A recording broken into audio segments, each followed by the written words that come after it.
Well now, we call this the act of mating, but there are several other very important differences between human beings and animals that you should know about. Hello, it is Wednesday of the second week of Gazebo party, and I'm so excited because I'm finally wearing my Lolita, and it's my new Lolita, and it's just so adorable. Okay. I'm really bad at standing on top of things, but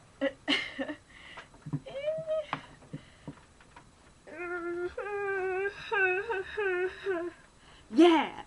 Okay, so I guess I was the one actually who chose the topic of what drives you as a person, and well, that's because I have to do a speech about it today, and I have to go out in a blizzard and this dress, which is going to be the shittiest, most stupid idea I've ever had in, the last 5 minutes. So, I'm going to give the speech to you, and, well, I'm gonna do it whether you like it or not, but it's not too bad of a speech, so we'll see what happens. Well, okay, I have to put on my reading glasses for this. The land of the rising sun, the mysterious Orient. Everywhere you go, there's a feel of excitement. The scents, the sounds, the visual stimulation inspires you to do whatever you dream up. This is where I long to be. This place is Japan. Japan is as enigmatic a place now as it was when it opened its metaphorical doors to the outside world. However, one secret seems to have gotten out.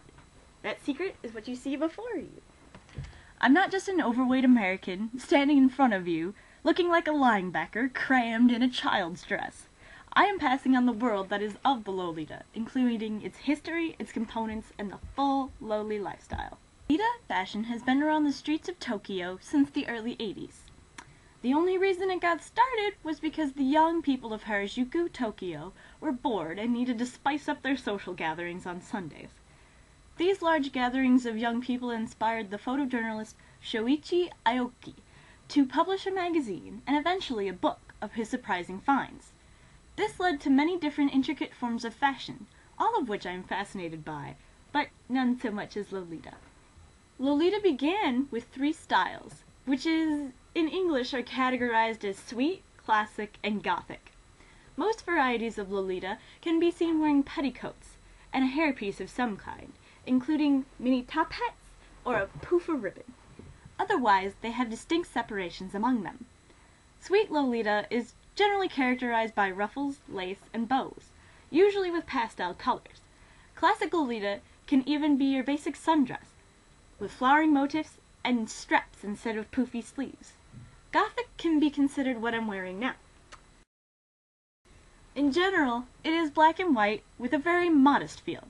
Lolita in general has grown considerably to incorporate quite a variety of clothing genres, including kimono-esque, punk, nautical, and even men's fashions. Not all lolis stop at clothing, however. Lolita lifestyle is based on the Rococo-era gallivanting.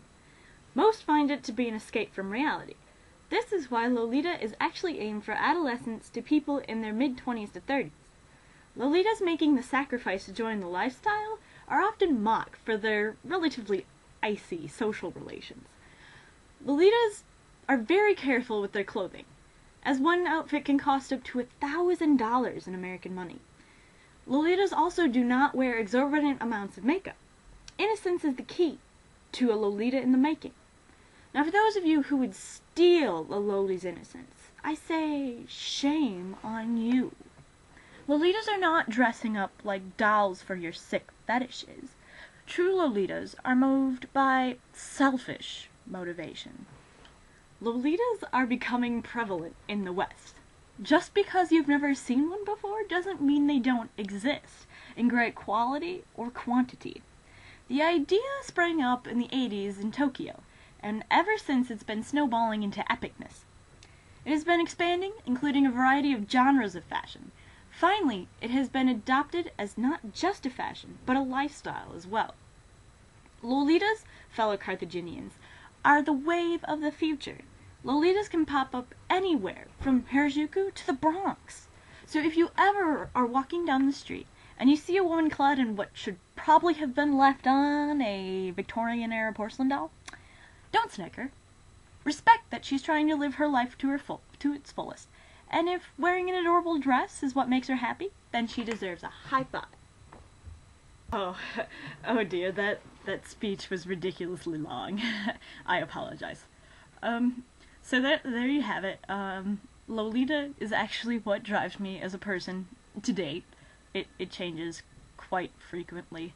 It's usually music, a Lolita playing music even more.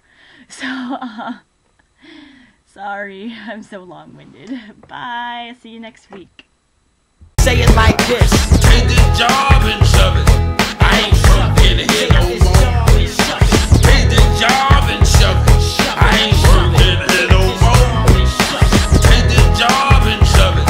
I ain't working here no more. Take this job. I have to go give the speech now. I don't know what to do. It's so cold out, and I'm wearing boxers under a Lolita dress. I'm so confused right now.